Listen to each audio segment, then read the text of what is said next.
teach to help children learn. And so it's a really lovely opportunity for us to share that excitement with you. A little bit of our history, I suppose. We are a primary school, so our youngest children are 4. We don't have a nursery here. So 4 to 11-year-olds, so year 6. When the children leave here next week, they're all worried about, they go straight next door to the high school. Yes, we nearly went there. Yeah, which is probably where you've been, most people do. And they will stay there to do their GCSEs or their A-levels, and that's when they then transfer to university or college, some of which are local. We have Cambridge quite near to us for a really good university, and actually as a staff we have good links with Cambridge University to access some of their training and some of their support, so we're really well located here. We can also access London quite easily, as you've done today, and that's where we access a lot of the Jolly Phonics training and grammar training. And over the years that I've been here 17 years, but in the last few years I've been able to send all of our teachers and most of our teaching assistants to access this training, because that's how much we believe in it. It's a huge effort, you know, to book a bus and to put people on there to get up at 5 in the morning, but they do it because they understand how important it is. So welcome. My head teacher's not here today. She was absolutely heartbroken not to meet you, but she does say hello. She hopes to see you in future times. So what I plan to do is to give you a little tour of the school. The children are in assembly at the moment. We have assembly every day. And then they'll go out to play, which is always a bit noisy. But anyway, we won't go near playtime. But we'll have a tour and we'll show you what we have in our school. And then at 11 o'clock, the children will be back in their classrooms. And I've got 4 teachers. It was going to be me as well, but I don't think I've better teach today. We've got 4 teachers who are prepared to do like a demonstration lesson. And it's just to share. They're not saying that that's the way to do it. It's just this is one lesson.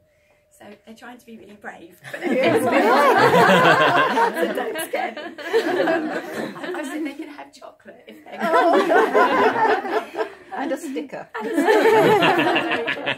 So I've got a range of age groups that you'll be able to watch. They're going to do a half-hour session for you. So I've got a 10 and 11-year-old lesson. I've got one for early years for 4-year-olds, and then I've got one for 6 and 7-year-olds. And somewhere else I've got, what else have I got? I think I've got another sort of mid-range. So it depends what you're most interested in. If you wanted to see a bit of one and then dip into the other, that's fine. Our teachers know that you're here for a short amount of time. But a little bit of why we chose to use this. In our country we have what is called a phonics check. The children have to decode 40 words. 20 of those words are real words, 20 of the words are made up words, and they simply have to rely on their phonics to decode. It doesn't test their comprehension. Not all of us agree with it, but we have to do it. And that data gets fed back, essentially. So 4 years ago, I believe now, we had a 24% pass rate. We were heartbroken. It was really poor. We thought our children, and we still feel our children were good readers, but they were not decoding. They were learning to read in a different way. So we had to do something very drastic, because it's essential that we got a higher percentage rate.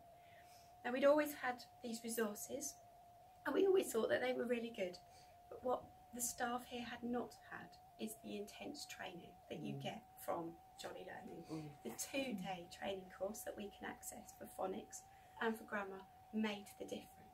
And this year we got a 90% pass rate. Oh my God! Congratulations! Wow! So, and that's the best that we've ever done. And that shows that yes, it is to do with the resources, but it's really to do with the understanding of how to teach children phonics. Absolutely. And the absolute rigour that you must do it in. And you know, that's taken work as a school, because as teachers, we're very keen to buy new shiny things. And actually, all that you really need, in my opinion, is this. This is the key to help the children teach phonics. And I would struggle if I wasn't allowed to have things. They're about £4 for Bertie in our country. It means everything. And to have the double size. I don't know if these are familiar to you. Yes, we have. Yeah. But we now insist that the children start this. We send them home as their welcome to our school present. They have this, they rely on it all the way through. And of course, as the children get older, they're less reliant on this because it's embedded in their minds. And even my little 4-year-olds are able to instantly show you where the spelling choices are on that. And you know that's the difference. They weren't able to do that before. So Could I say that? Yes. You could have this one as well, What have you got? I'm sure, but it's free. But the word bank. Do you know the word bank? Yes, I've got the book. Oh no, this one's better. Oh.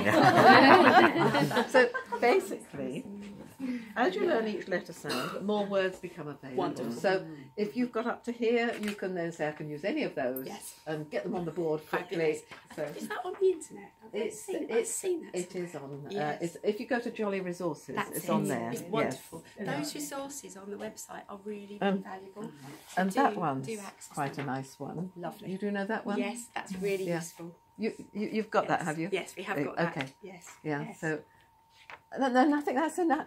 It Yes. is. It is. They It's- just It's need all to about practice. the teacher knowing and understanding how to teach. Of course, we do like this. And I never know what else